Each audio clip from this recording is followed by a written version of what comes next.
you hear the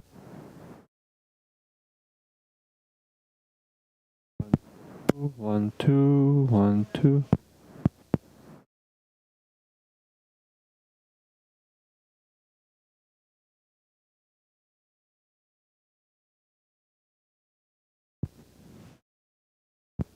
One, two.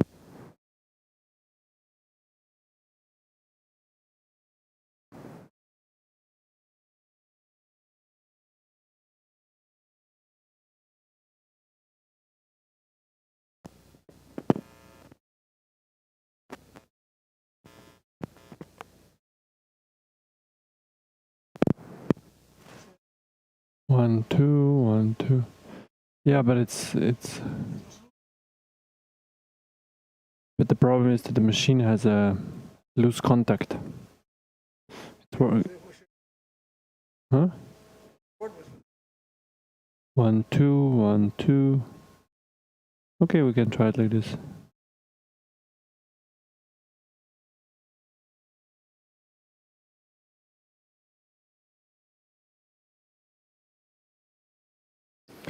Let's try the soundtrack.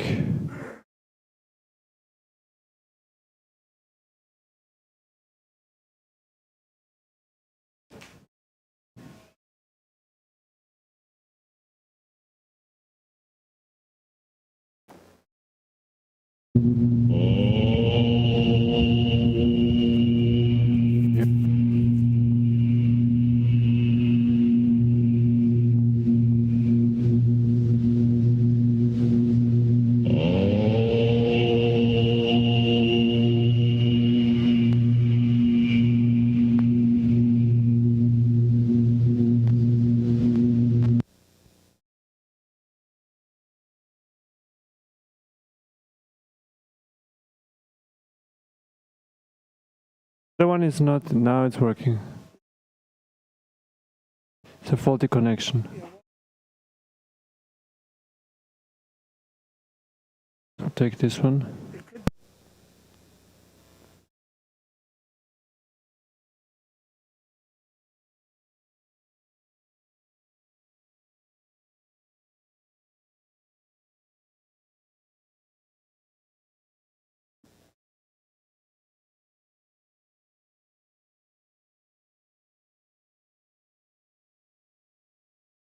One, two, 1 2 1 2. Is this working? But very low, no?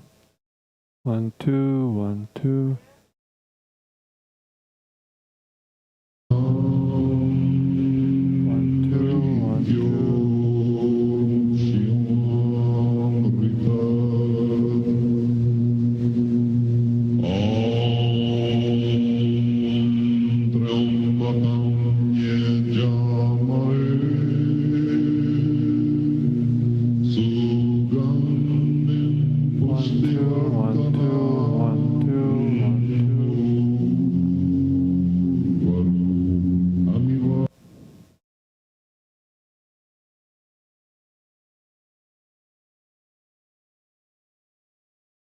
One, two, 1 2 1 2. Now everyone can hear me, yeah. If the rain comes, can you give me the audio controls so I can adjust the volumes?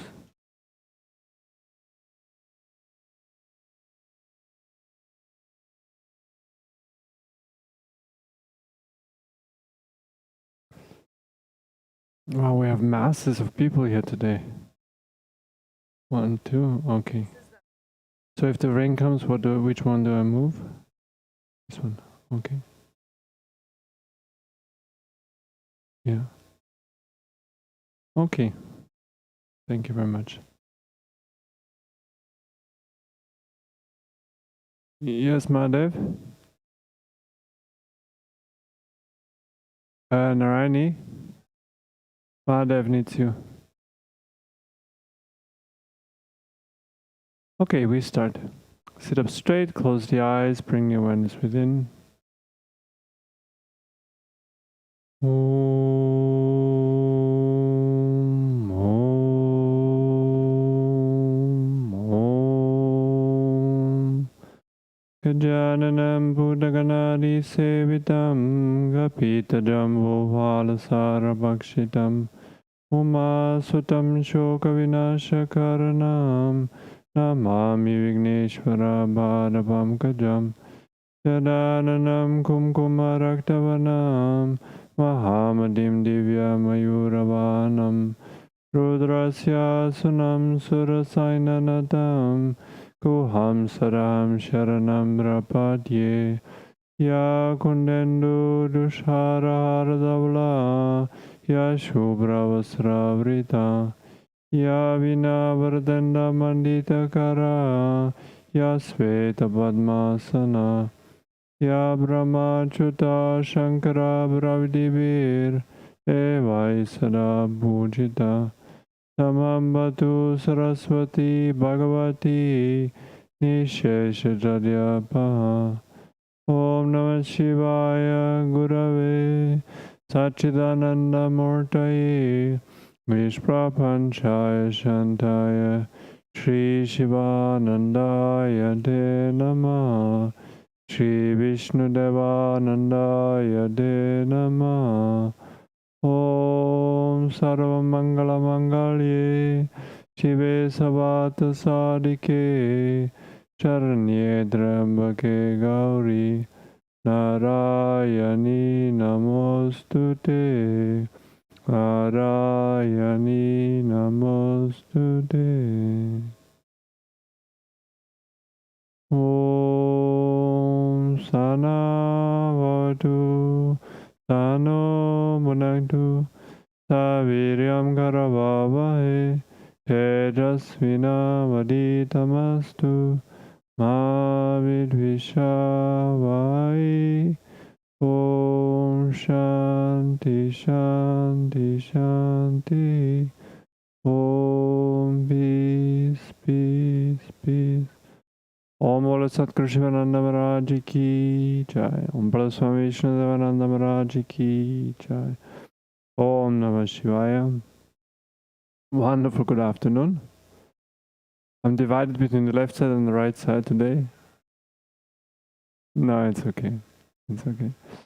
So, let's start with a short round of introduction. Say your name, why you came here to the workshop, and if you brought any specific questions, you can slide down your mask, Jaya.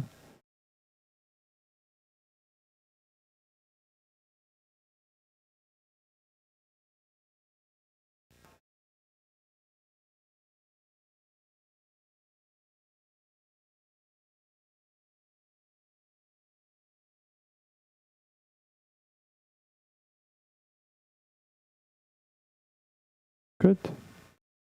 Did you bring any specific questions?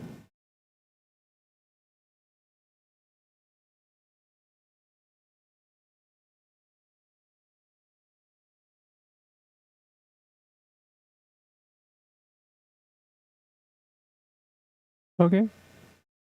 Gives me a good idea. Welcome. Last but not least, she likes to sit on this side, so every workshop I'm going, last but not least.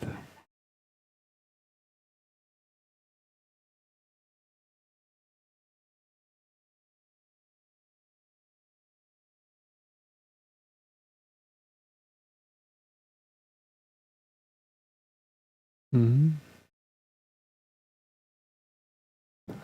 For all kind of stuff. Yeah. Okay. It's what we're going to be doing is we're going to focus today on the topic of karma and tomorrow on the topic of reincarnation. Yeah. Of course, you cannot really separate these two topics because they are, you know, the odd one prerequisites the other and the other prerequisites the one. Yeah. So it's not something that can be divided, but the focus is going to be today on karma and tomorrow on reincarnation, per se. So let's dive into it. What is karma? But before that, I remind you of the quote of Socrates, who said, "An unexamined life is not worth living." Yeah, and the reason why, first of all, I love this quote, and it's a very powerful quote. The more you think about it, In English, there's no word for it. In German, we say philosophieren, and we philosophy about it. Does this word exist in English?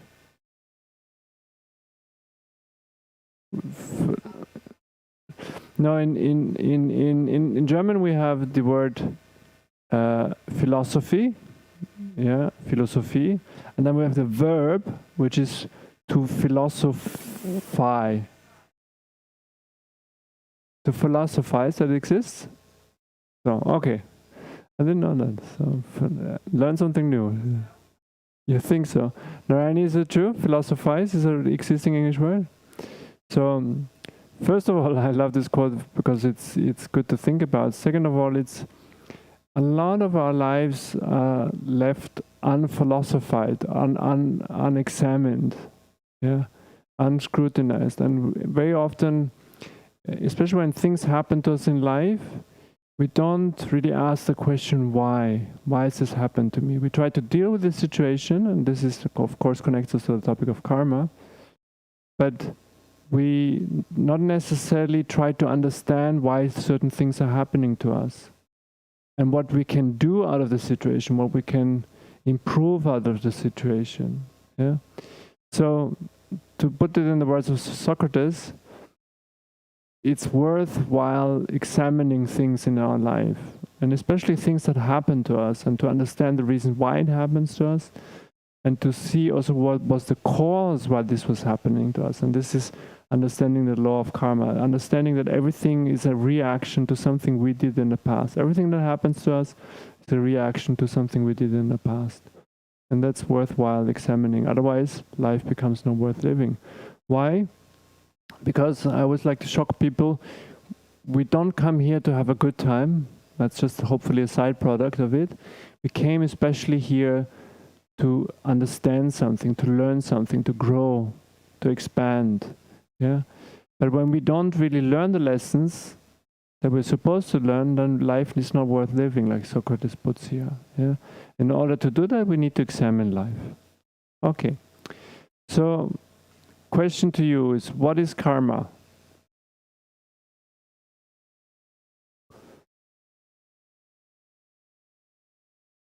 But Mini knows already. I always remind people this is a workshop, so you need to work with me on the topic. Karma means action, correctly. That's the right way to understand karma. Karma means action. What else is karma?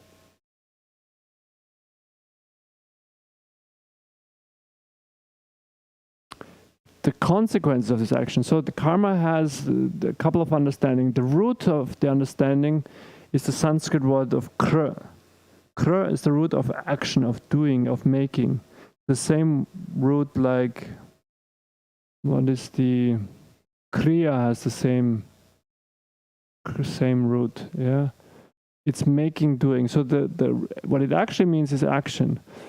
But since there's always a reaction to the action, the word karma also includes in between the words the reaction to it. So karma is both what we do and both what happens to us. This is we also call karma, yeah. And then we also call karma, and then we're going to look at it in more detail later on, the storehouse of the potential, the seeds that are rooted in our subconscious mind, in our karmic body. Yeah, this is also what karma is. But definitely, and this is what Padmini already mentioned, is the wrong way to understand karma is the way to say, like many people do that. When people say, in the West say, oh, this is my karma. What do they mean by that? But ignorantly?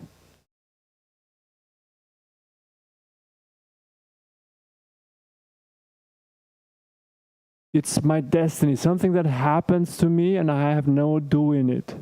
Yeah?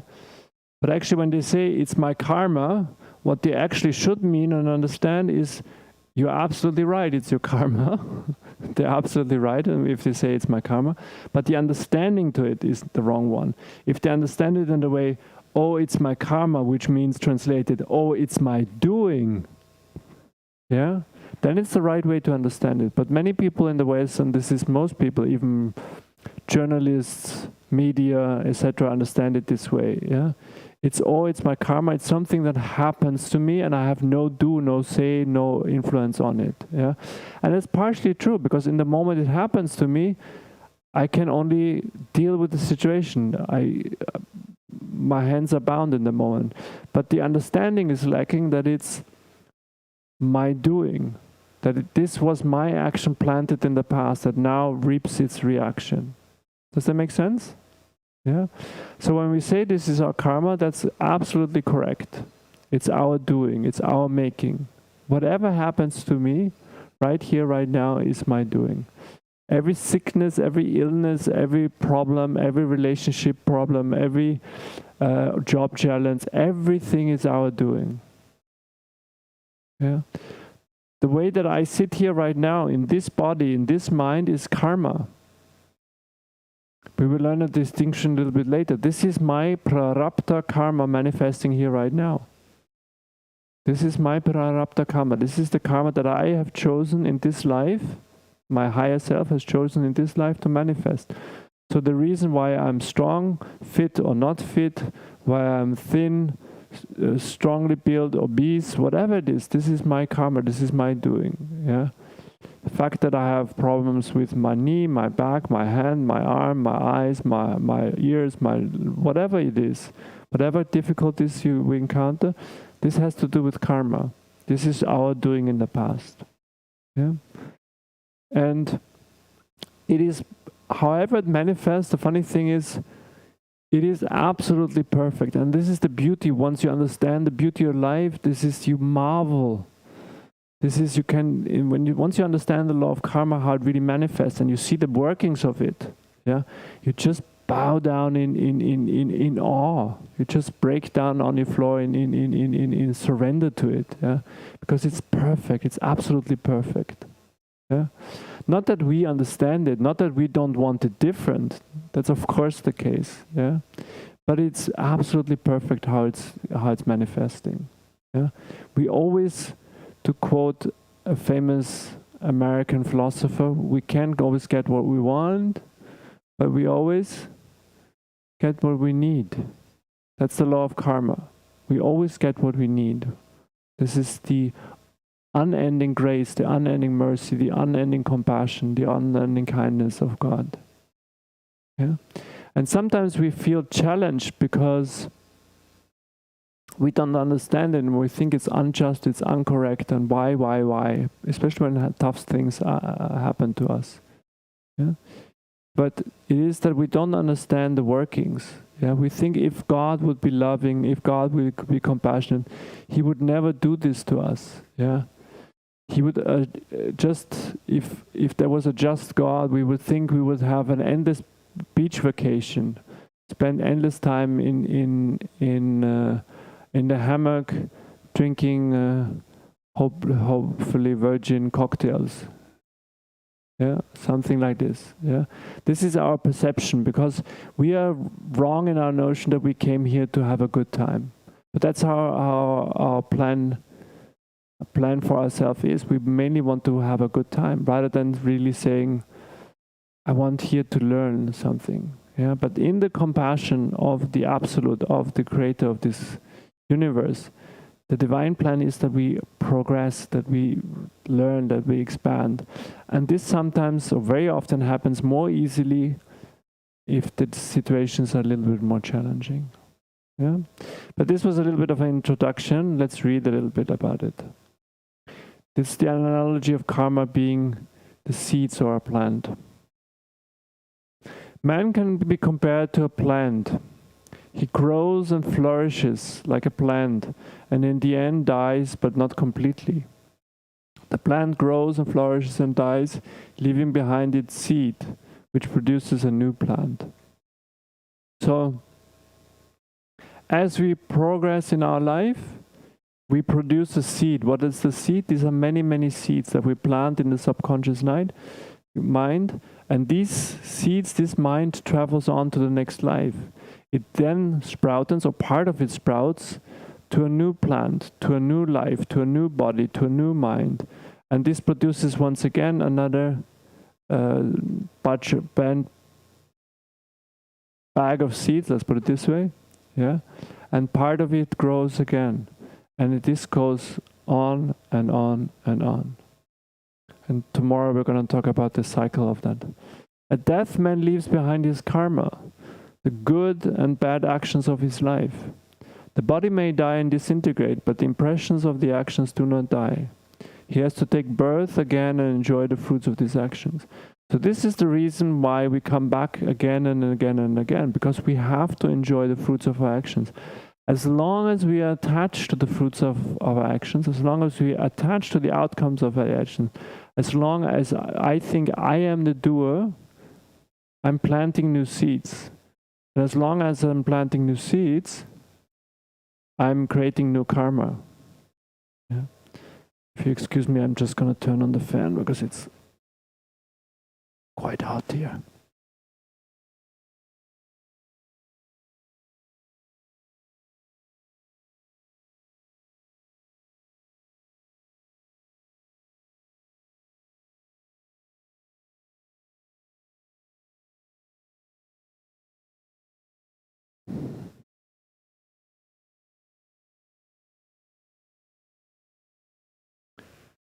Is this clear so far? Any questions to that?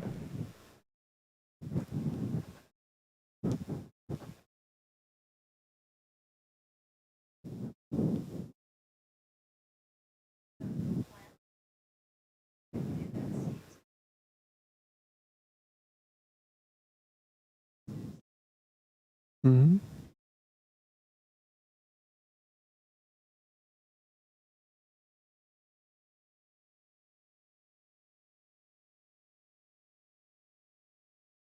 Yeah. We carry everything on to the next life. Yeah. A few days ago, we were talking about, remember, knowledge versus wisdom. Yeah. The interesting thing is that we carry along wisdom. We don't necessarily carry along knowledge. Because knowledge we forget, but the wisdom kind of grows within us, carries on into our next life. Yeah. That's why we should focus more on, and I didn't mention it back then, but we should focus more on creating wisdom rather than knowledge. Yeah, knowledge is also there, but it's deep rooted and it doesn't influence our new incarnations. Yeah, many of us are aware of the fact, and this is what we're going to talk about tomorrow a little bit more, that we carry some wisdom within us, some experiences within us that we didn't get from our parents. It's not coming through genetically. But we carry some experience, some knowledge, some wisdom within us.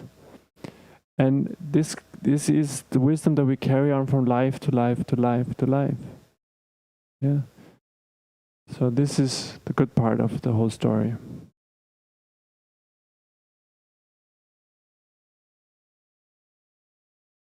It basically stays with you life to life. It might come out more clouded and less clouded, but it stays with you. Yeah. That's why spiritual practices are never in vain. It's not that you have to start all over again, go back to number 0 again, etc., etc. There are ups and downs. Yeah, you can have falls. Yeah, but please come in if you wish. But wisdom you carry from life to life to life. Yeah, knowledge also. You know, there's an examples when you look at what is it called, child prodigy. If you look at Wolfgang Amadeus Mozart, for example, yeah, who knew how to play the piano at a very young age. Yeah, where does this knowledge come from? This comes from past lifetimes. These are examples. Or people who remember doing certain complicated mathematical functions or whatever. Where does this come from? It comes from past lives. Yeah. We just started to talk a little bit about karma, which is the topic of today.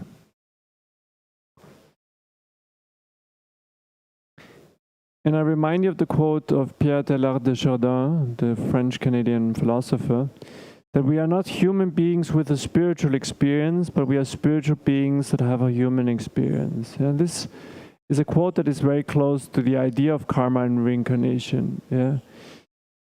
Usually we have an idea that we are human beings and we go to the yoga retreat and we practice spiritual practices, so we have spiritual experiences, whatever. But what he reminds us to see ourselves in a different way, to see ourselves as spiritual beings that have kind of a human experience. Yeah?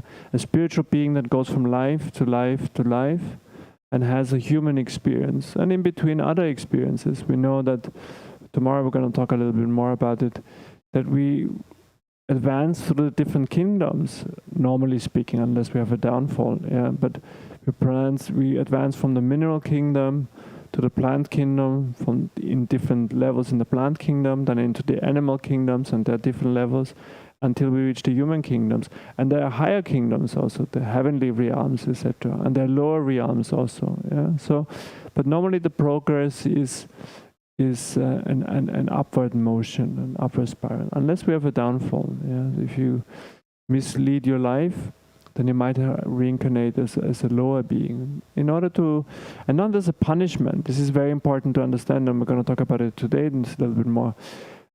Life is not about, according to the yogis at least, is not about sinning. Yeah, there's not the idea of being punished for sins that we did. The idea is more that we get a new opportunity to learn something which we forgot, even if it's just temporarily. Yeah, but isn't that a beautiful quote? Yeah. Okay. So the law of karma. So understanding the law of karma helps us to understand the following three things. Why things happen to us. So when we understand the law of karma a little bit, we understand a little bit more why things happen to us. And when challenging situations manifest in our life, we will be perhaps more understanding why they happen to us in our life. Why not to blame others for the situations? And this is what we love to do. Yeah, I always say that remember that when you point your finger at somebody, blaming them for whatever happens in your life, which is a natural tendency when something goes wrong in our relationships, in our jobs, or whatever it is, we like to point the fingers. But remember that when one finger is pointing in their direction, three fingers are pointing in your direction. Yeah, so we have to do, not everything, but we have a do in every life situation that happens to us. Yeah, even if somebody mistreats us, insults us, or does bad to us, we have a do in this situation. If not currently, then at least in the past, and this helps us to understand it. And also why there's no need to take revenge. Yeah, this is when we talk about the topic of forgiveness, and I recently taught a few workshops about the topic of forgiveness, is why sometimes we have the notion if somebody does bad to us, we need to revenge that, we need to set that straight, we need to balance out these things. But this is usually not our role. Yeah, sometimes we have to set things straight, and this is important part of our role. But very often, especially revenge is not never justified. Yeah, karma takes care of that. Once you understand how karma works, you understand that life takes care of that. There's no need for us to do that. Any questions concerning that? One of the reasons why I always ask why you have any questions is because I can drink some water in between.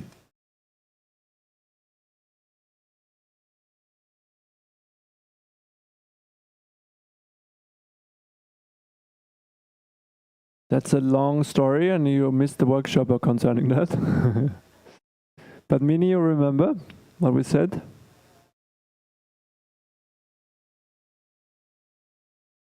How would you explain it? That's the problem when you come to many workshops. I remember we taught you this already.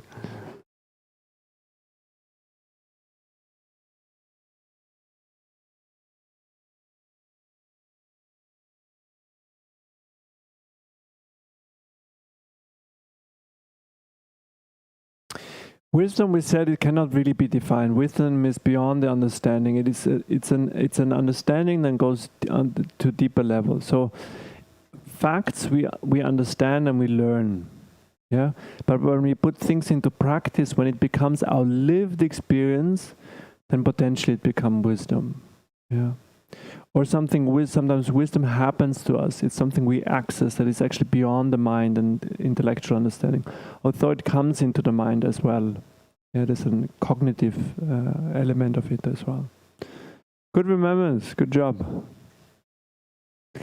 Okay, any other questions or comments?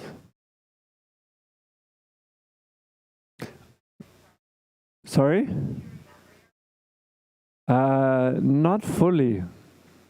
I have a notion that I've been around because I carry some experiences within me that I don't think I have in this life. I have a notion, but I don't remember reincarnation. Yeah, but I've been told by some people who remember me from past life that I have a clearer vision. People that see that quite clear. Yeah.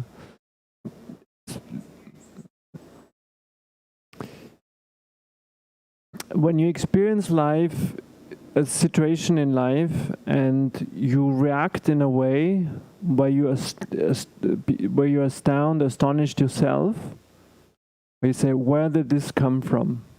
Where does this wisdom come from? Where does this way of handling the situation come from? Where does this maturity come from? And this I had already in a very young age. Yeah. Then you understand that it's, at least it was my interpretation, that I didn't learn it in school, I didn't learn it from my parents, and I didn't remember having this experience in life already. But it was something that you carry around. It's still a notion that carries with me today, that I haven't even reached the stage where I was in past lives. You know, I'm just trying to catch up to a level where I reached in past life. But it's my personal story. Yeah. But you might connect to it something, either you remember things, yeah, you remember places. There are people that walk down somewhere in, I don't know, Rome or Florence or some ancient city, and they remember streets back a long time ago, and they recognize things. So you might have this, or you might recognize people in your life that you have a feeling that you remember them. And this I had a couple of times, that you know somebody very closely and you have no idea why they're so familiar to you, and you investigate a little bit, and they're more and more known to you, and this is usually a sign for that. Or you remember experiences, and usually it's wisdom experiences from past life. Let me ask you the question, do you remember past lives? But any of the other aspects that I mentioned?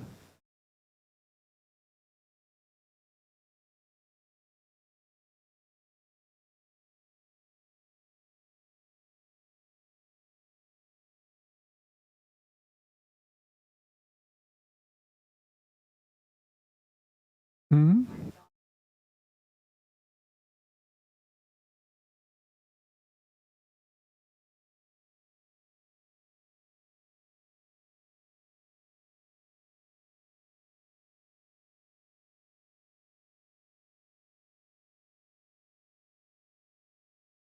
Oh, it's much more complex.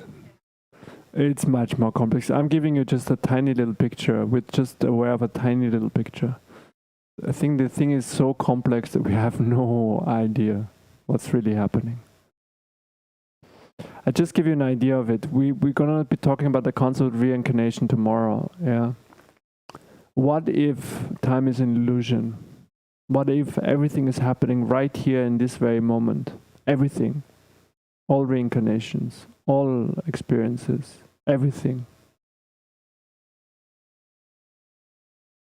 The digital realm, we're living in a virtual reality, definitely.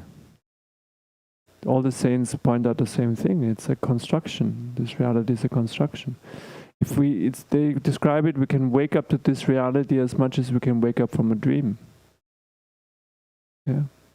That's what the reawakening is. Enlightenment is a waking up. Yeah. So we are blind. We are the one-eyed among the blinds. Let's put it this way. Okay. Before we go into too deep stuff, let's read a little bit. So we talked about what karma is. Karma, the Sanskrit word of karma is action. Yeah, and we talked a little bit about that. It is the law of cause and effect. It's the equivalent of Newton's law of every action must have a reaction. So anything in this creation that is an action, that puts out an energy, has a reaction, a post-reaction. When we think, speak, or act, so these are the three levels: thinking, speaking, or acting, we initiate a force that will react accordingly. The thought or motive behind every action is the primary karma. So what is important to understand is that the intention is the main energy behind the karma. The thought, the intention that I have, whatever I do, is the main karma. Yeah. What's the difference between somebody who stabs somebody with a knife into the chest and a doctor who takes a scalpel and cuts open the chest of a patient? It's the same action, absolutely the same action, but it's the intention that counts. Yeah? One is doing good, potentially. One is doing bad, supposedly. Yeah? So it's the intention that counts. Yeah? Or let's say, I'll give you another example. During COVID, when we were here in lockdown, nature kind of took over because there was only a few people, so we had much more birds and frogs. There were hundreds of frogs. You would pass after every rain, you would pass it in the evening, and it would be like a slalom race, not stepping on frogs. Yeah, and they would jump from all directions, from 5 directions at the same time, and you would like try to walk very slowly and mindfully. But once in a while, you were unlucky to step on a frog, ending this poor creature's life in an instant. Yeah. Did you kill somebody? Yes, you did. Was this bad action? Is this bad karma? Yes, it was. There's no discussion about it. You killed somebody, this is a bad karma. But there are different grades depending on your intention. When you had no intention of harming it, when you were very diligent trying to avoid it and did your level best to avoid it, the harm that you're going to suffer would be very little. If you would be walking down the path careless and not caring about it, it would be higher. If you would be stepping on the frog intentionally, God forbid, then it would be even higher. Do you understand the different grades? Yeah. But even if we harm somebody, let's say we say some words with good intentions, not harming the other person, not even aware that we would harm the other person, but it harms the other person, a bad deed is done, but it's a very little bad deed. That's important to understand. So the intention behind every action that we do defines the reaction, defines the amount of the reaction. I hope that makes sense. So the thought or motive behind every action is the primary karma.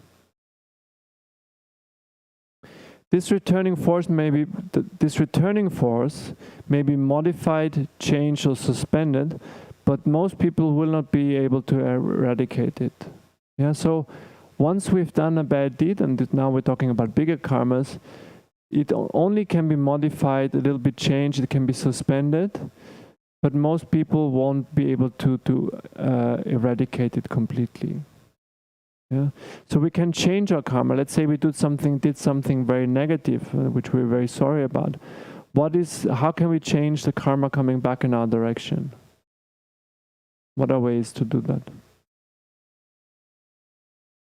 The first thing is to forgive ourselves. Yeah, that's a good point. What else? That reduces already the harming a little bit. Admit, second level.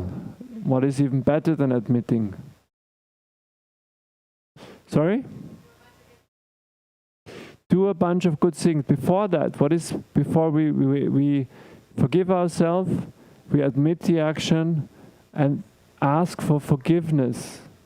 Yeah, so this would be a good level of creating a counteracting karma. Doesn't change the karma, but the character. And then what Jaya mentioned, we can do some actions to balance out this karma. Yeah, so if we've done something bad, then we try to countering action and dedicate this good karma that we are doing, specifically mentally. You can do this just by setting the sankalpa, the intention, dedicating it to this bad karma that you did. Yeah, so can you think of an example for that?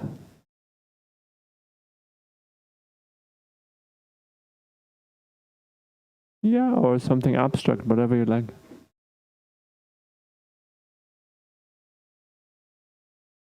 Did you start a war? Did you start it?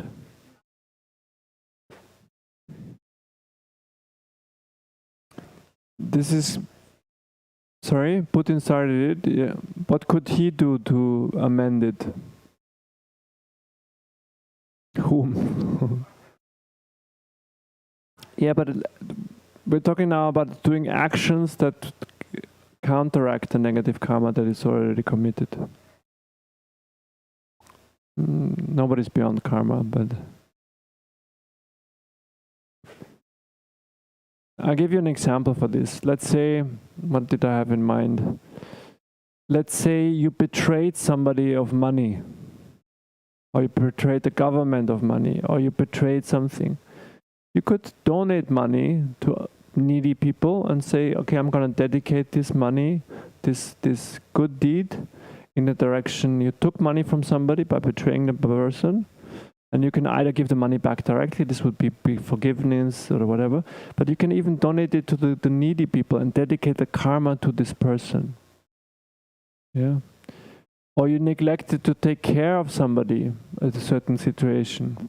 You decided to, I don't know, go on a holiday instead or whatever it is.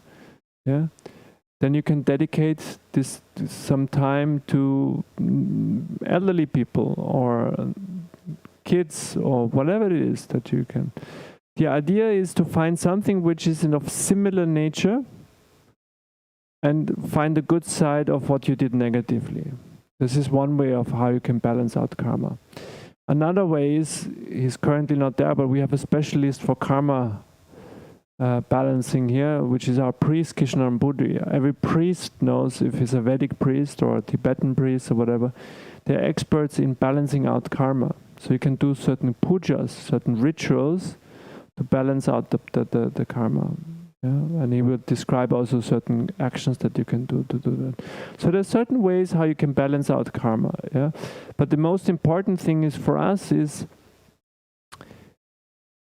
to learn something out of the situation. If you did something negative, to admit it, like you mentioned, to acknowledge it, admit it, to take a vow or a sankalpa, an intention, not to commit it again, and then take all steps necessary not to repeat it again. And then ask forgiveness, and then forgiving ourselves, this is the last step, and then moving on, and but not to forget it, not forgetting it. Yeah, and therefore we can modify karma, we can change karma, we can postpone karma, we can suspend karma, but we won't be able to eradicate it completely. Yeah, very advanced spiritual souls, for example, gurus that are highly developed or enlightened, can do a lot of things karmically for their disciples. Yeah, they will not be able to suspend the things, but they can hinder. Let's say this is about to be falling. Yeah, what they can do is they can catch it half the way and bring it down a little bit more softer for you. Yeah, or you can think of some examples. So they will not change it completely for you, but they can linder the effects. Linder, that's a German word. They can reduce the negative effects that they have, or make it more easy. Yeah. Any questions or comments to that? Yes, Padmini.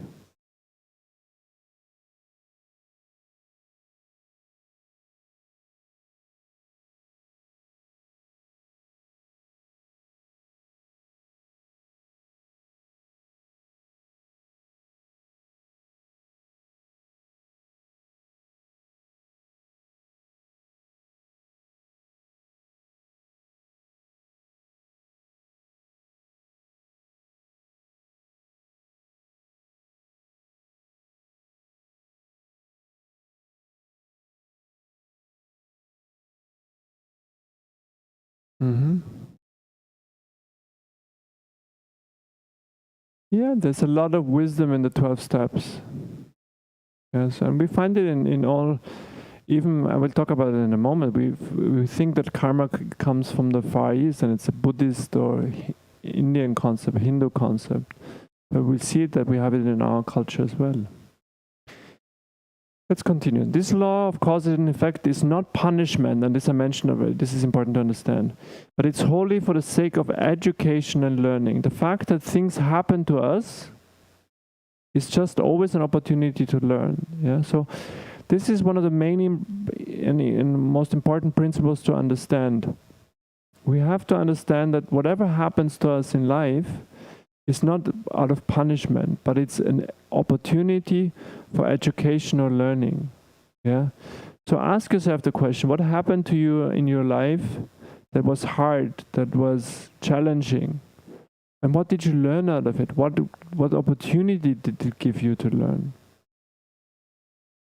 So this is very important to understand, to see anything that happens to us, and I really mean anything. I mean, there are neutral things. I always joke that neutral thing, like if you go to the bathroom, it's a quite neutral thing, I hope, for most people, yeah? Or most of the time it's a neutral thing. Sometimes it can be a very relieving thing. But the idea behind that is that anything has a meaning, yeah? But we usually don't, like I mentioned before, we don't examine what the meaning is. We don't see what the opportunity is in there. And that's why life is boringly repetitive. Life happens to us again and again and again and again. Why? Because we don't get it. Simply because we don't get it. Life goes, hey, I'm busy, don't bother me. Hey, I'm busy, don't bother me. And then life goes, dung dung, Pranava, wake up. And I say, can you see I'm busy? I don't have time to think about this or take care of this or whatever. And next things I know, and I say, what? Life, what's wrong with me? Why do I get such a hard bolt? You will see that usually karma knocks on the door very slightly. And then the knock gets louder and louder. Why? Because we don't hear, we don't listen. And then we wake up at the worst case scenario in the hospital, and then we say, what happened to me? Why does it have to be so hard? Most of the time the reason is either it was hard karma, or most of the time it was because we didn't pay attention to it. Yeah.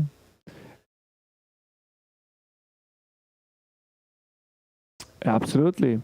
In one scenario, in the other scenario, you had to learn a certain hard lesson. Yeah, because it depends on what the learning is. But very often this is the case. Yeah, that the learning comes in a light form, and then the karma builds up more and more.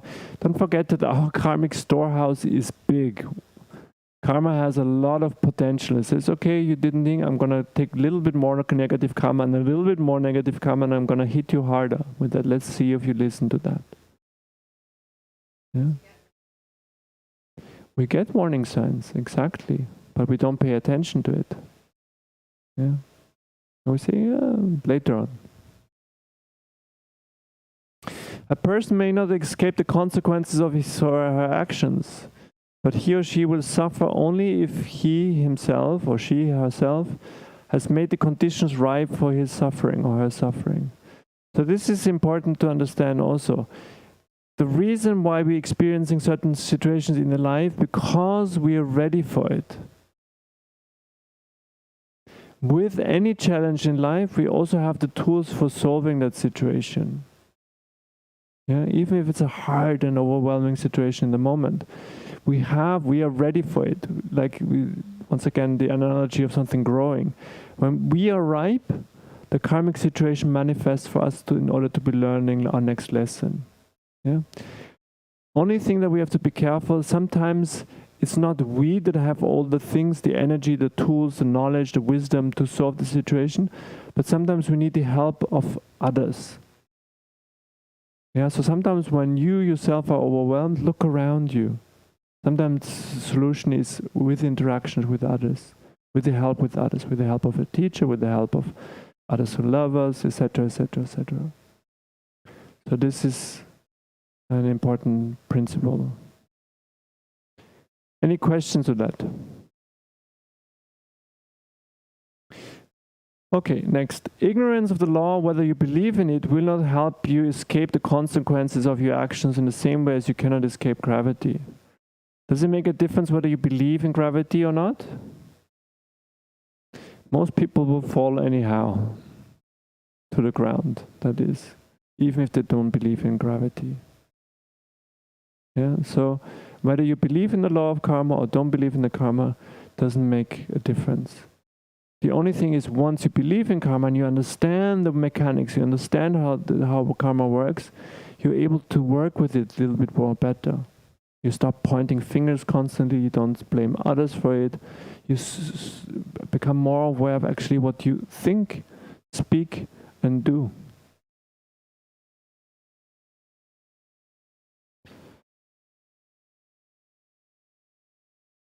In the Bible it is said, as you sow, so you shall reap. What does that mean? Exactly what we've been talking about. So don't tell me that karma is a Hindu concept. Yeah.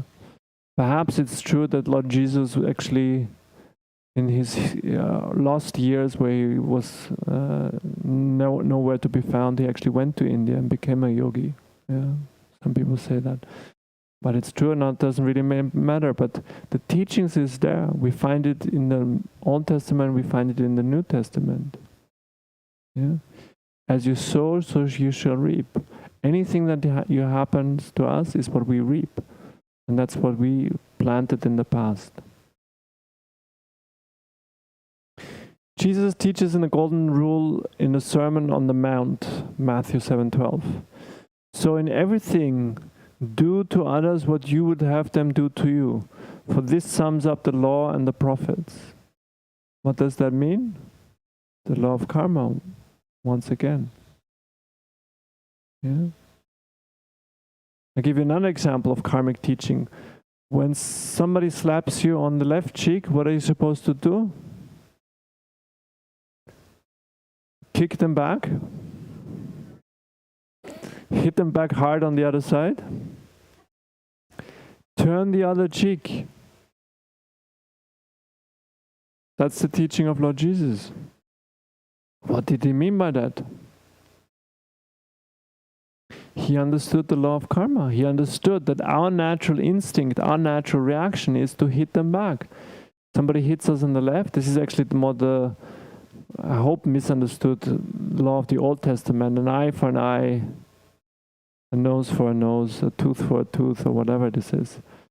But this is an ancient way of seeing things. That's not the modern way, at least that Jesus saw it. The idea is the worst thing we can do if somebody hits us is to hit them back. Why?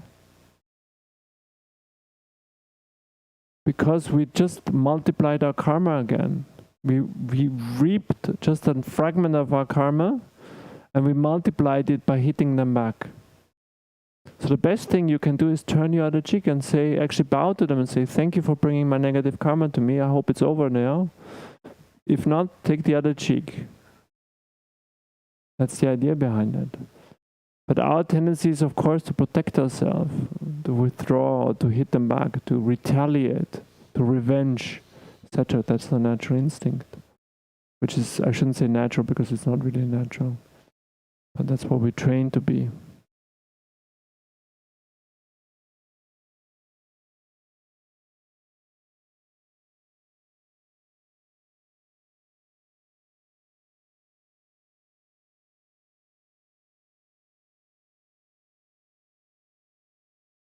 Can you repeat the question to me? I'm not sure if I understand.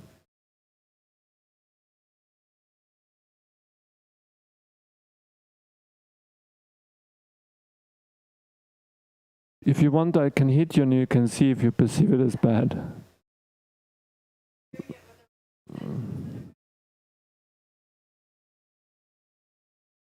Okay, let's say I hit you. What is your perception of that? It's bad, it hurts. There's no changing it. Yeah.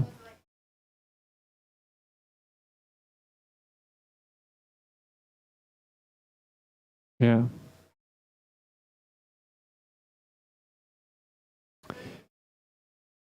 Then it's still bad karma coming to you because it hurt you. But on my side, it's less because let's say I hurt you verbally and you say you're a donkey, yeah? and you perceive it as something negative and you feel insulted, this is bad karma coming to you. This is bad karma manifesting for you because you feel hurt, you feel insulted. But let's say in my language, let's say I'm German, donkey means a compliment because we adore donkeys and they're holy and they're golden and whatever, yeah. It's actually a compliment that my intention was a good one, yeah. So it might be a good action from my side because my intention is pure and is whatever, but still for you manifesting, it's negative. So there might be a distinction there, yeah. But usually that's not normally the case. Normally, if you hurt somebody, it's meant to hurt and it hurts.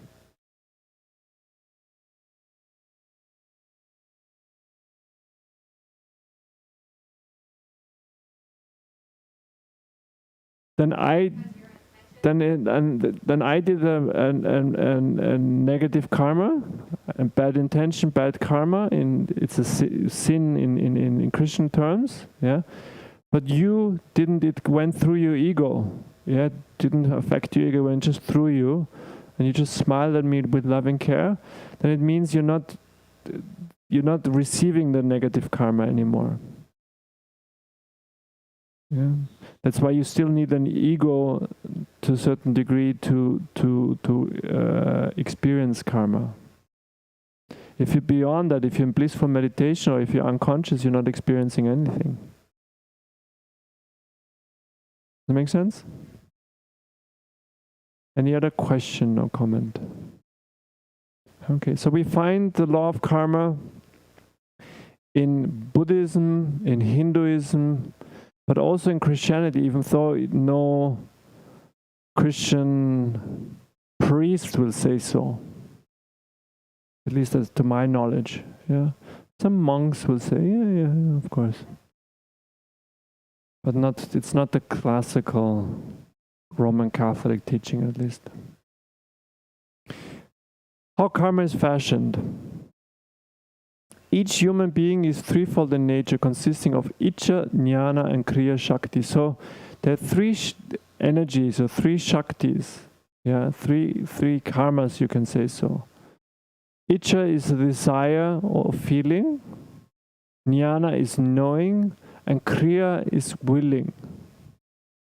So this is a distinction of the different karmas or actions.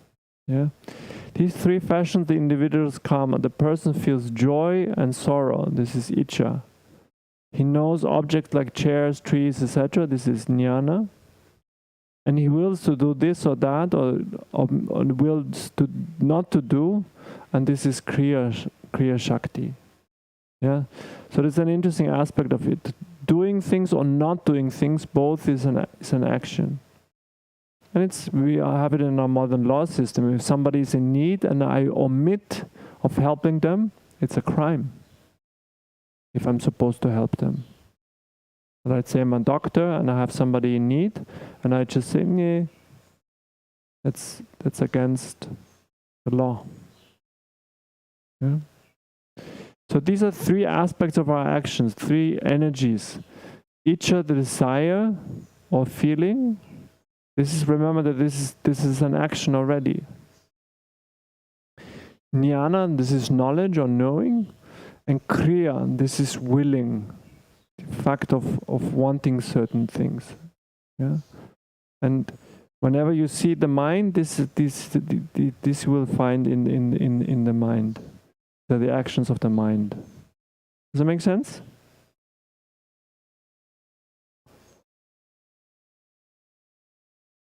Behind the action, there's a desire and a thought. So behind every action, there's Icha. There is a desire or a thought. The desire for an object arises in the mind. How does a desire for an object arise in the mind usually?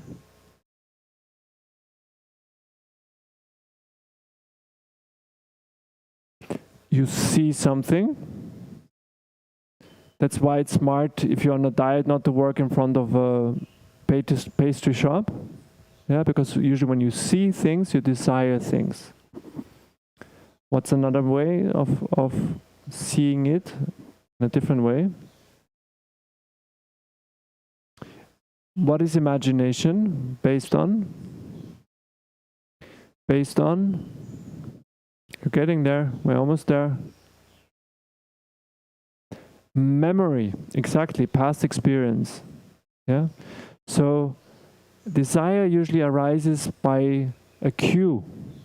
The cue might be seeing something or memorizing something. Yeah, the memory of a good experience or a bad experience doesn't matter, but it's the memory there. So a desire for an object arises in the mind. Then you think how to get it, then you exert to possess it. Desire, thought, and action are always together. So remember,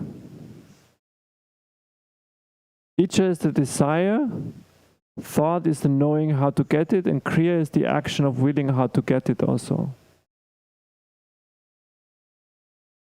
Yeah. They're the three threads that are twisted into the cord of karma. So karma has these three aspects of it. Desire produces karma. You work and exert to acquire objects of your desire. So everything we do is based on action, but every action that we do is based on a desire. Can I lift this phone without desiring to lift it? No, any action that I do is based on a desire.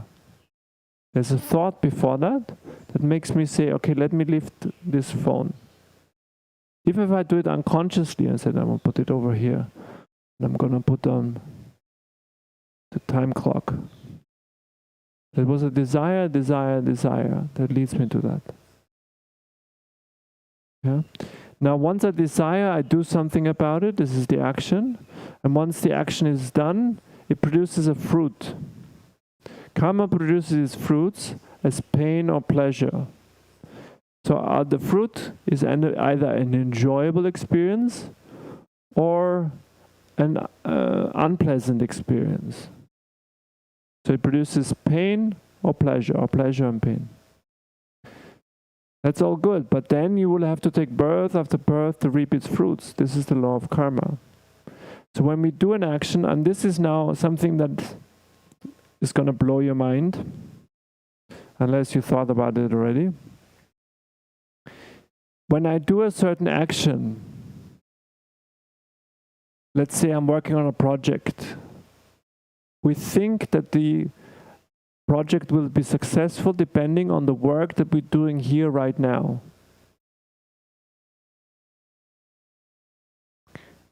But in reality, what happens, the result of our actions does not manifest here right now. It manifests somewhere in the future. This might be later in the life. Very often it's in next lifetimes.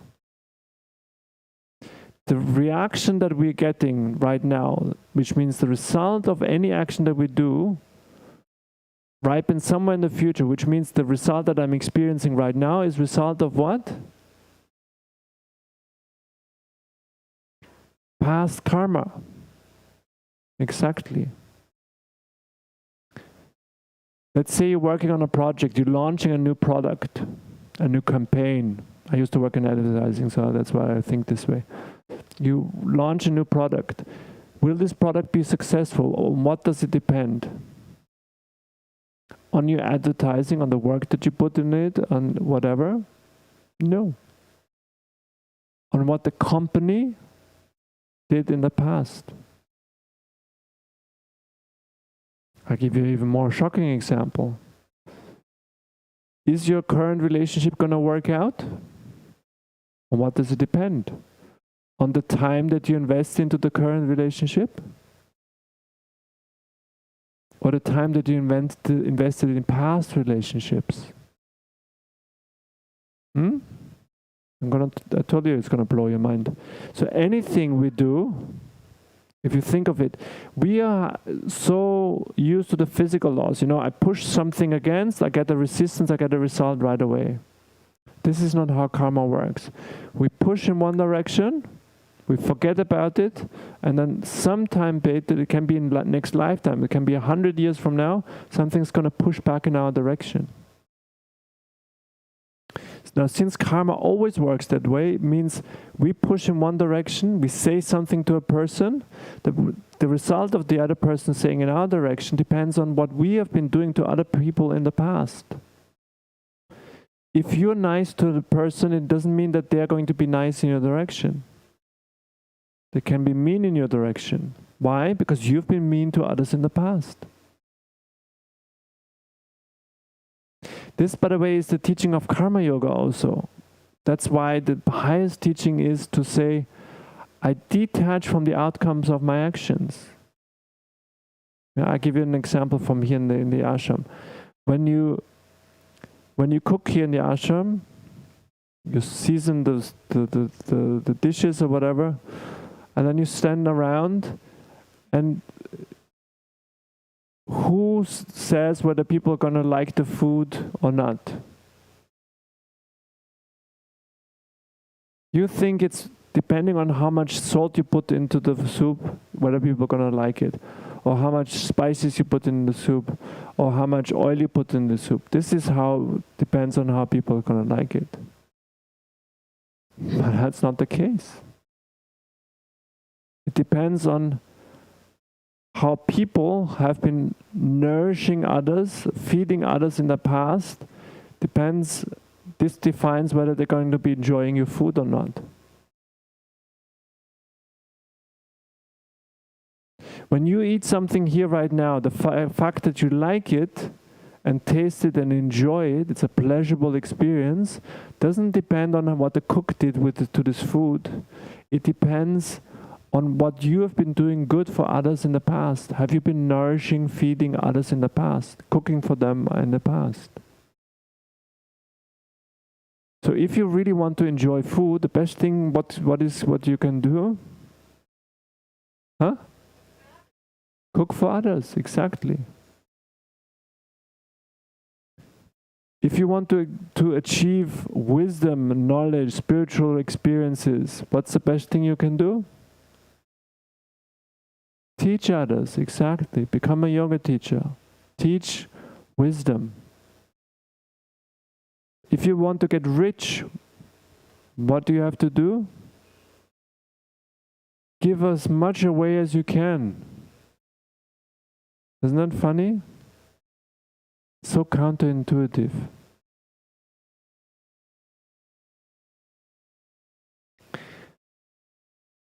Only problem is, as long as we attach to the fruits of the actions, we plant certain good seeds in the future, or bad seeds, depending on what you do. But the problem is, no matter whether it's good or bad, is that we have to come back for another round, another round, another round, and it continues lifetime after lifetime after lifetime. And if you look at it and you analyze it a little bit from a macro view, it's a lot of suffering, a lot of suffering, a lot of suffering. That's why the Buddha said, Sarvam Dukkham, all is suffering. Yeah. Sorry? But we experience it. It's a state of mind. If you can, next time you go to the dentist, I'm going to join you and I'm going to remind you it's a state of mind. Don't take an anesthetic.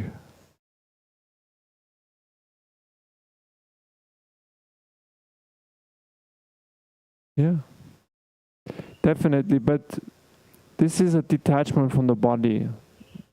This is numbing out the connection with the body. Yeah.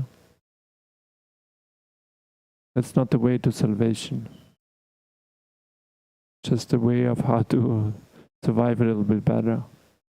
The idea is to understand that we want to exit this this wheel of birth and rebirth.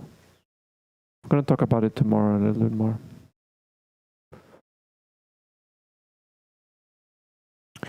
Okay, now a little bit of a summary and then some of the principles of the law of karma. So the law of cause and effect says the following.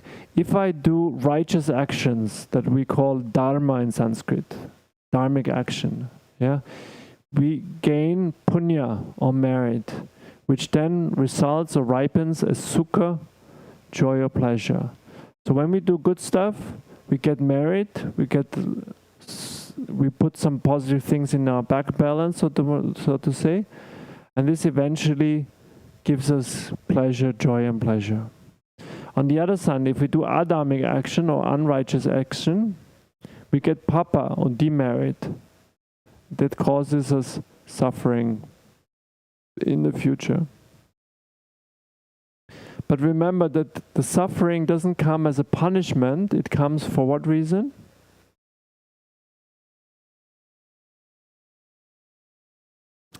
Growth opportunity, exactly. Opportunity to grow, to learn. Yeah. What is better in this sense, spiritually speaking, sukha or dukkha? What is better, pleasure or pain? Exactly. Why do you say that? Exactly. Why is pleasure in this sense not good for us? It's temporary and it lulls us in staying in samsara. Isn't that strange? So counterintuitive. All we do all day long is try to avoid pain and maximize our joy and pleasure.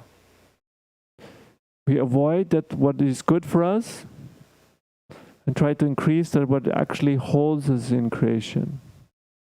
Trying to maximize the small, petty enjoyments, the temporary enjoyments that we have.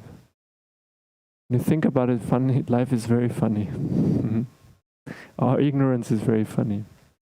Okay, underlining that, we have three principles that I want you to understand. First principle is to understand that the effect always comes in the opposite direction. So, I give Padmini a rose, which means I will receive something in return. Yeah, our understanding is of these kind of things is, I give her a $10 present, what do I expect? I expect from her an $11 present. Or at least $10 present. That's our limited way to think, but this is not how karma works. I give you a rose, the universe is going to give me back a rose. Yeah, so never do action and expect the results coming from the same direction. It comes in the opposite direction, but it never might come from the same person, perhaps, but meaning it's going to give me back a rose, yeah, but okay. The effect will be of similar nature. So I'm taking the same example, I'm giving, because I know she loves roses, I'm going to give her a rose. Does it mean that I'm going to get a rose from somebody back of you? No. Actually, everybody knows that I don't care about roses. I prefer dark organic chocolate. Which means I give her a rose because I know she loves it. And because I couldn't care less about roses, let's assume this example, I will not get a rose because it will be of similar nature. So I will get something that I like. So I will get a little bit of chocolate. That's the idea. Similar nature. You do something good, you get something good. Doesn't mean that it's one-to-one. Okay, that's the second principle. The third principle is that the cause will have multiplied. I give her one rose, I'm going to get a bouquet of flowers back. Phalaenopsis, beautiful orchids. It will have multiplied in shape, form and color. Yeah? Which is good news and bad news. When is it good news and when is it bad news?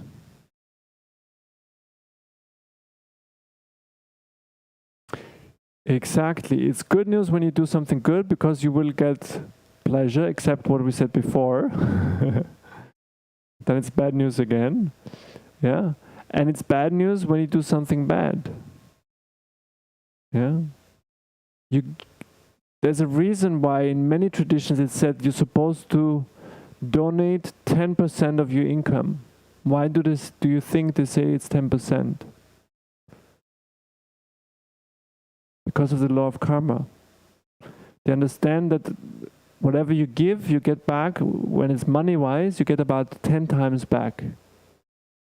The Buddhists are amazing. In our tradition, the Hindu tradition, we're not masters of karma. We don't spend so much time reflecting on that. We try to deal with more important or higher teachings. But the Buddhists are masters in understanding with how much money you give, what's the factor of what you get back. How much love you give, what's the factor of what you get back.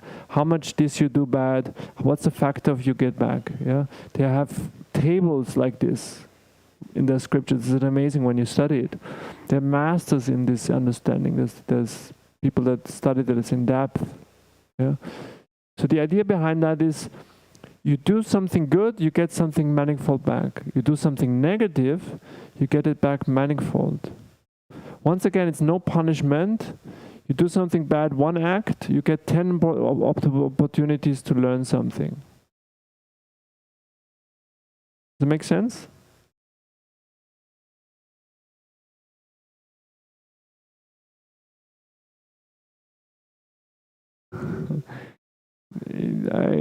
Hopefully you learn the results without doing unrighteous actions. And don't worry, you did enough bad things in your past incarnation. You don't need to worry about your negative storehouse. I would focus more on doing good.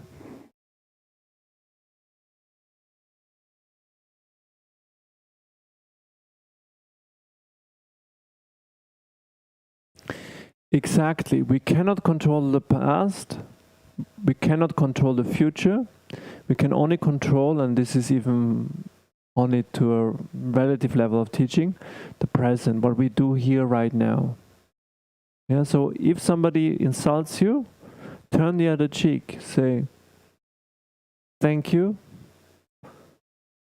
and I will smile to that innerly and bless you. Thank you for bringing this karma to me. Because I understand, let's say you come and insult me, your talk, this workshop today was so boring and it was full of fantasies, whatever. I can just say, thank you for your feedback. I will try to improve it. Yeah, if I take it negative, or say, I went to your workshop and this is our reaction, and whatever. This is tit for tat. Yeah, but understanding that you bless the other person and wish them good, actually, this is the highest thing that you can do. Because the next thing is, and Swamiji is going to have a little video for you before we finish.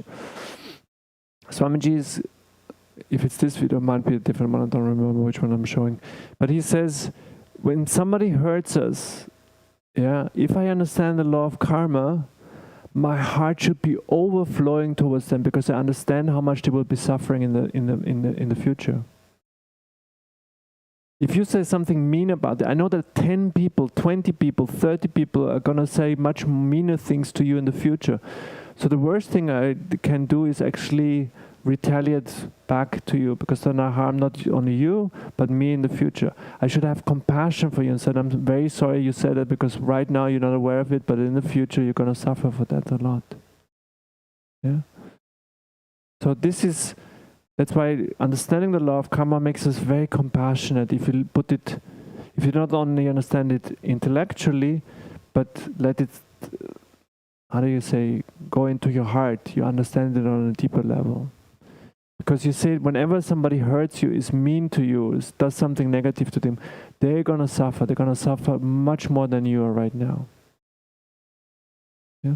And the good thing is, in the moment you do this and understand it and your heart opens, the suffering is also less. Because in the state of love, you're not in a state of fear, and we only suffer when we're in a state of fear. Yeah? So these are the three principles. The effect always comes in the opposite direction, the effect will be of similar nature, and the cause will have multiplied. Yeah. And this is also good news concerning our actions when we think negative about something, about people or whatever. This will have a lot of negative reaction in our direction, a lot, because it multiplies. Yeah. What happens when negative things happen to us? We react to them positive or negative? Usually negative. So we think again negative. This draws us down, takes us down. Yeah. Whereas when we shift these emotions around, when we apply positive thinking, we plant positive seeds into the universe, we plant positive seeds out there.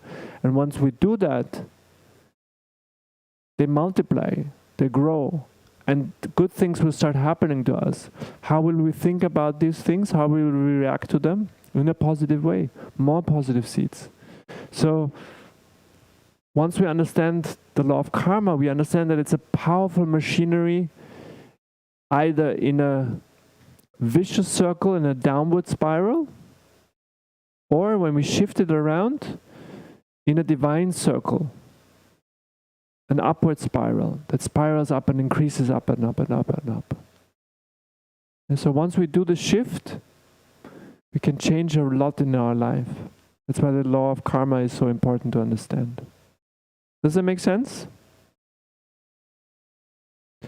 Depends on what situation we're talking about. The simple method, negative thoughts are replaced by positive thoughts. Hatred is replaced by love.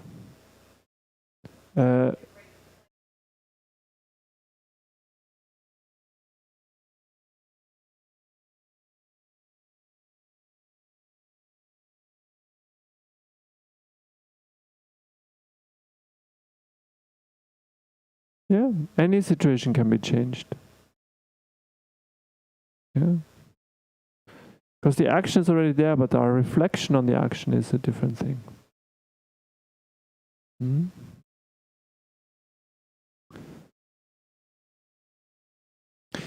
Question to you is, do you now understand why things happen to us? Do you now understand why certain things happen to you in your life? Where it's coming from? That it's not coming as a punishment? That it's coming as an opportunity to learn something? Do you understand not to blame others for that? Which will be our tendencies, but to understand that anything that happens to us, that comes to us through others, they're the bringer of the message, they're the messenger. But like you said, you should never shoot the messenger. Yeah, doesn't make sense at all. You understand that it's coming from your action in the past.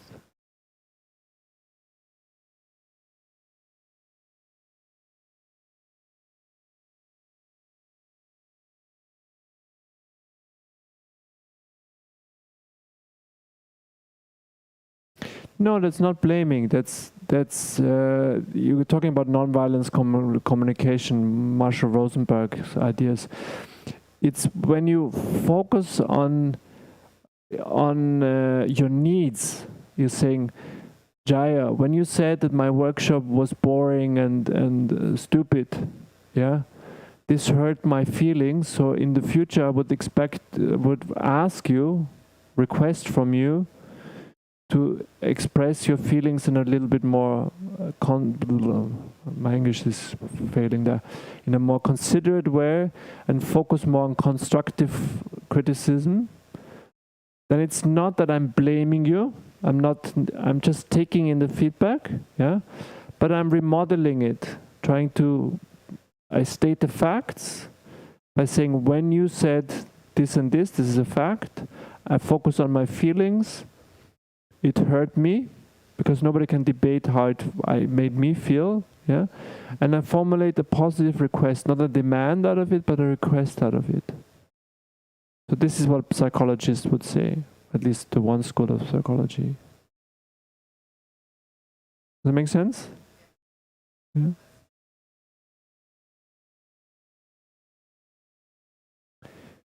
How you're reacting to it, first of all, what you experience is your karma that you reap.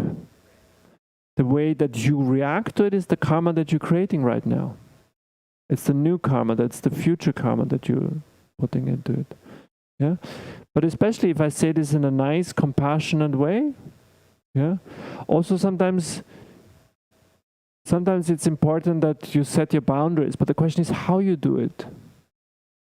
If you say, Jaya, I was hurt, please don't hurt me again, I'm setting my boundaries, as just putting your attention to it, and I say it in a very nice, compassionate way. Yeah? I even can say, I understand that you were upset, or that you were bored, or that you were whatever it is, yeah, but please respect my feelings, whatever. I'm setting my boundaries, but I'm doing it in a kind, benevolent, compassionate way. Whereas when I say, that what you did is not okay, and blah, blah, blah, blah, blah, this is negative, which will, I insult you, you will insult me back again, or somebody will insult me back. Yeah. Do you also understand now why there's no need to take revenge? Why we can more easily forgive others? Yeah, so there's never need to take revenge. Absolutely. Absolutely.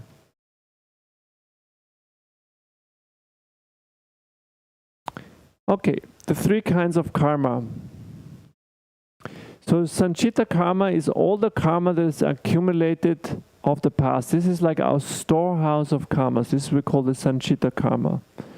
Part of it is seen in the character of a person, his tendencies, aptitudes, capacities, inclination, and desires. Yeah? So all the potential that we have within us is the sanchita karma. It's a storehouse of our karma. Very small part of it is what is called the prarabdha karma, the fructified karma. It's the portion of past karma which is responsible for the present body and mind. It is ripe for reaping. So every incarnation, I always give the analogy, we pack our school bag, fill it up with all the things that we need, our math book and our gym clothes and our biology book and whatever you needed, arts and crafts material, whatever we need for this incarnation. Yeah? It cannot be avoided or changed, so we cannot run away from our karma. It's only exhausted by being experienced. You pay your past debts. Yeah. So do you have a way of changing your prarabdha karma once it's manifested in your life? There's no way you change it. But what is your choice? How we react to it. How serious we take it. How we allow it to hurt us. Yeah. And then there's the agami karma, which is the current works. This is the karma that we are producing on a current basis. Anything that I do right now is my agami karma. It produces the karma in the future. That karma which is now being done for the future. So this is what we're creating here right now. Everything that we think, say, or do creates agami karma. When it's going to become prarabdha karma, this depends. Might be in this life or might be in future lives. We never know.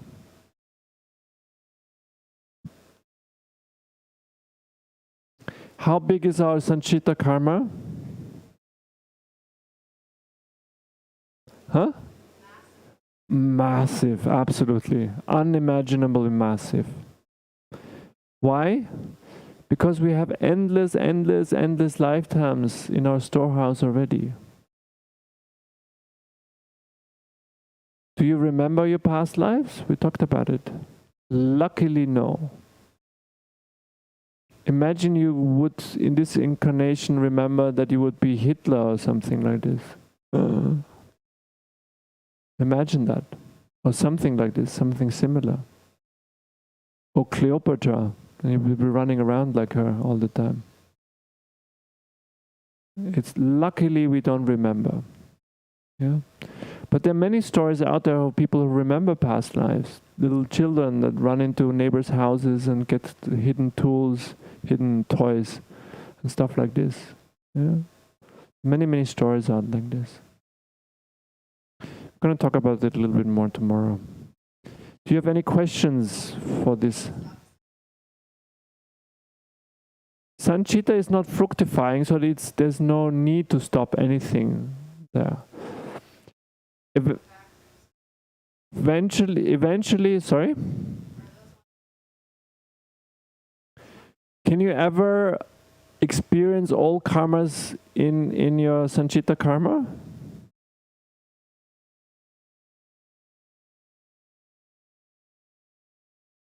Yeah, can you ever empty the sanchita karma? How?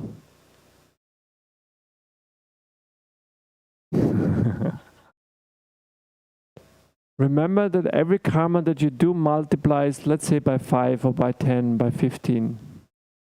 How are you ever going to outgrow that? It would take endless time, endless time. There's a way to do it. As soon as you start detaching, that's what we do in Karma Yoga, from the outcomes on it. You don't see yourself as the doer, but you see yourself as an instrument doing things. Then you detach yourself from doing the action.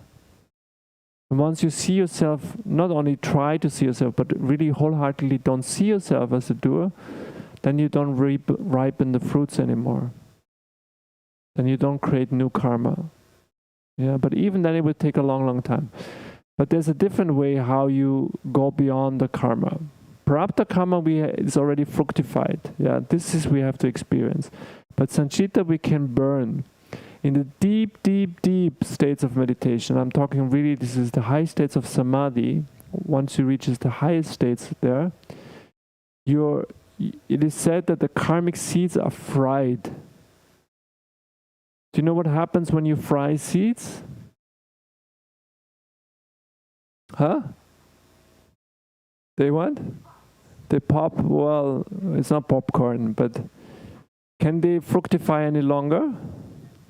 Are they gone? So they're still there. Sanchita karma is there, but it doesn't have the potential of fructifying anymore. So this is what literally happens. You fry those seeds and they become, there's no need to take any further incarnation. Yeah, but this happens in the very end of our spiritual path. Yeah, but even, let's say Swami Sivananda, I'll give you the example of Swami Sivananda. Through his deep, deep, deep practices, he was able to fry all the karmic seeds. That's why it is said that he didn't have to take another incarnation. Did he still have to live through his prarabdha karma? Yes. His lumbago, his problems with his knees, his health issues, his disciples, people trying to kill him, people being envious of him. All of this he had to live through. Problems with his disciples, whatever. But why is it hardly any issue anymore? Because like somebody like Swami Sivananda is so not attached to his body and mind anymore that it's for him, it's like just watching a movie.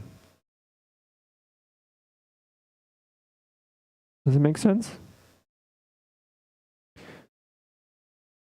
In Vedantic literature, there's a beautiful analogy. An archer has a quiver of arrows. The arrows in the quiver are the sanchita karma. So this is the storehouse. In the quiver, he has all the arrows. The archer has shot an arrow, and the arrow has left his hand.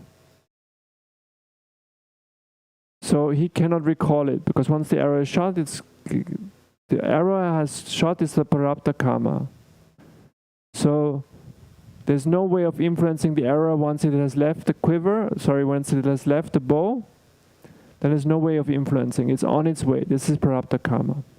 And he's about to shoot another arrow. This is agami karma.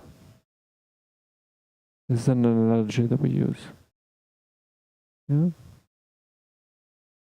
That's why even saints cannot change the prarabdha karma. Let me just check what I still have to do or want to do. Okay. You in for a short video?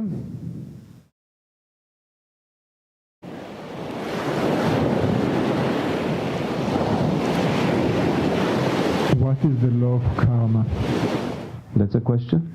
Yeah. Okay. There is another question related to it. Okay. The law of karma is the law of action and reaction. Law of karma says, what you reap, you are going to sow. Every action that you do, whether a mental action, a verbal action, or a physical action, is going to have a result, and you are going to experience that result. I repeat, everything that we do, mental, verbal, or physical, must have a result, and we must experience that result. This is the law of karma. Continuation. Does resolving past karma lead to a calmer mind and better concentration? We exhaust karma by experiencing we exhaust the results of karma by experiencing the results of karma. Everything that we experience is the result of past karma. Every single thing. So every single thing that we experience is the result of actions that we have done in the past. And we exhaust this result, we exhaust the fruit of karma by experiencing it. This is how it happens. But then there is a reservoir of karmic seeds which is more or less, it's not infinite, but almost. It's a huge, huge reservoir of karmic seeds which is waiting there to become fruits, to become results, to become experiences. So although we exhaust some karmic fruits, there are many, many, many karmic fruits to come, and it's going to continue. It's not going to end unless we end what we call samsara. If we do not end the cycle of samsara, if we do not end the cycle of ignorance, the karmic cycle will not end, cannot end. So there is a huge reservoir of karmic seeds waiting to bear fruit. And it would be good if we know how to destroy that reservoir. That reservoir can be destroyed, but we need to know how to do it. As for the karmic seeds that already manifest fruits, this we need to experience. We destroy these fruits, we exhaust them by experiencing them. So in this life, we need to experience the results of our karma with equanimity. As for the karmic reservoir, we need to learn how to destroy it. And after learning how to destroy it, we have to actually destroy it. Then we are free.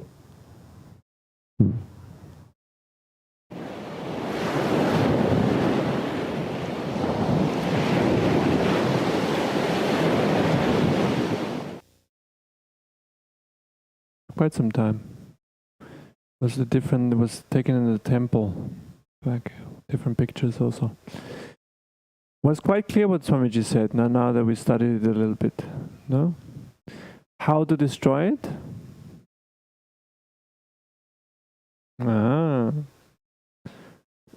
We have to learn how to meditate. How to meditate? We have to do the basic practices. That's the reason why I didn't say it. It's not easy.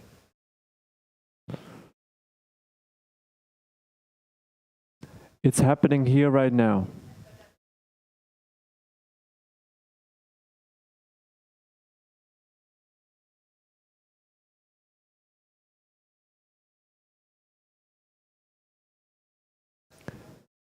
Both.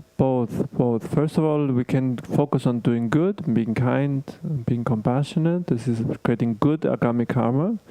But ideally speaking is we see ourselves as an instrument and not do this in order to go to heaven or other people being nice to us. But we detach and say, I'm just doing this because this is my duty. This is what I'm supposed to do.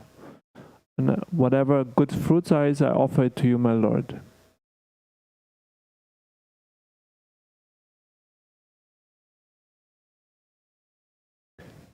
Exactly.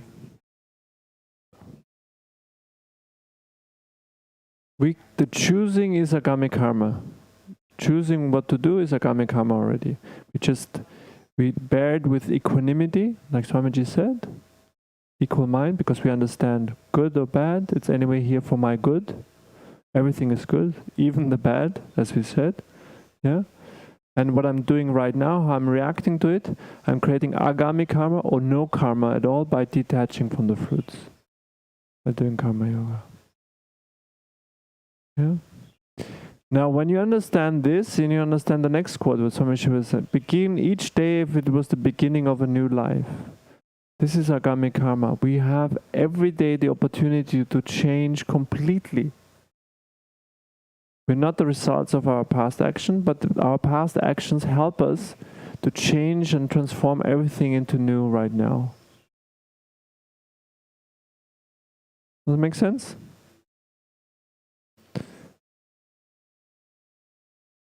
Okay. As always, we finish with the quote of Swami Sivananda, an ounce of practice is better of tons of theory. So I will invite you to sit up straight, close the eyes, just meditate for a moment.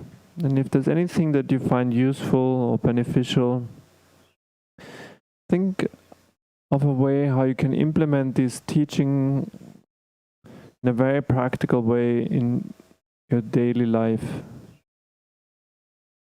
Perhaps it's the way how you see others when they treat you in a certain way. Perhaps it's the way how you react to challenges in your life.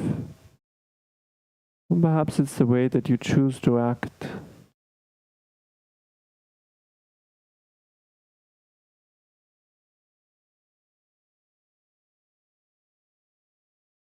Om, Om, Om. Asato ma sadgamaya, tamaso ma jyotirgamaya, pretyo ma mritam gamaya. Om Purnamada Purnamidam Purnat Purnamudachyate Purnasya Purnamadaya Purnameva Vashishyate. Om Shanti Shanti Shanti. Om Peace Peace Peace. Om Bola Satguru Sivananda Maharaj Ki Jai. Om Bola Swami Sivananda Maharaj Ki Jai. Om Namah Shivaya. Hari Om Tat Sat. Last slide always. Thank you. If you have any questions, please feel free to come up, and I hope to see you tomorrow when we talk about reincarnation.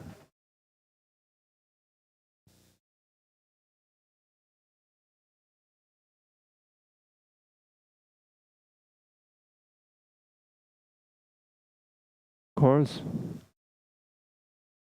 Unfortunately, it also applies.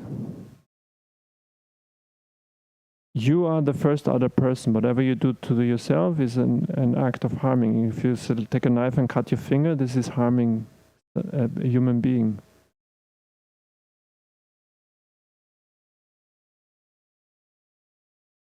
Actually, yes. Yeah. A double whammy. Yeah. What's double whammy? Where does this come from? I know what it means, but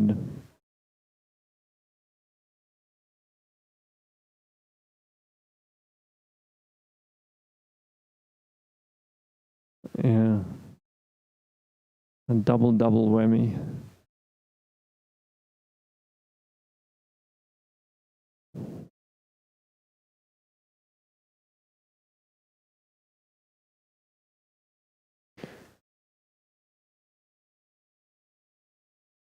I'm happy to serve.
So you can please come here to the front.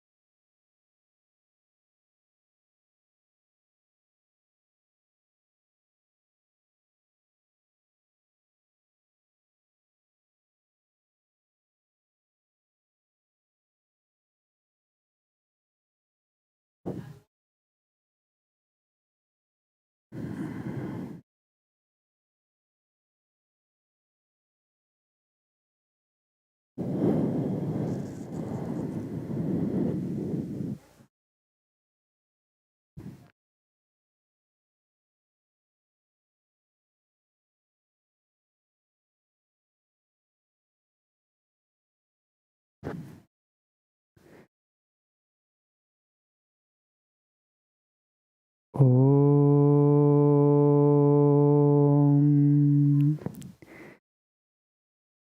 Om.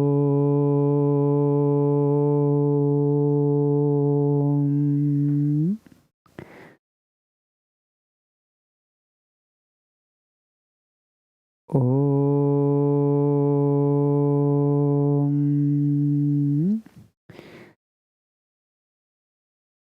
Om.